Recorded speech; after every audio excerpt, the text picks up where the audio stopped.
রব কাউকে ভালোবাসতে শুরু করলে প্লেটের ভাত কেড়ে নেয়।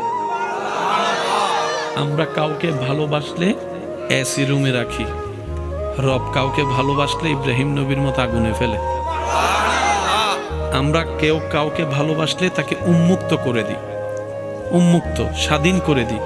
রব যখন কাউকে ভালোবাসে ইউসুফ আলাইহিস ইসলামের মতো বন্দি করে রাখে। আমাদের ভালোবাসা ধরন, রবের ভালোবাসার বহিঃপ্রকাশ এক নয়। এবার আপনি বলবেন এটা কি ধরনের ভালোবাসা হয়?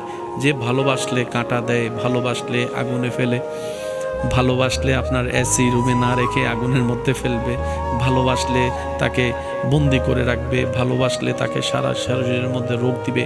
এটা কেমন ধরনের ভালোবাসা? জেনে রাখা ভালো, গরমের মধ্যে এসি রুম সবাই পছন্দ করে। গরমের মধ্যে এসি রুম সবাই, ক্ষুধার্ত অবস্থায় খাবার সবাই। আর এই ক্ষেত্রে ভালোবাসার আসল কি নকল বোঝা যায় না। ভালোবাসা তো তখন বোঝা যায় যখন চতুর্দিকে সবকিছু স্বচ্ছতা, ফ্রেশনেস আছে, কোনো জামিলা নাই, হাতে হাত রেখেছে। এটা ভালোবাসা নয়। যখন পকেটে টাকা থাকবে না তারপরও হাত ধরে রাখবে, এটা না ভালোবাসা।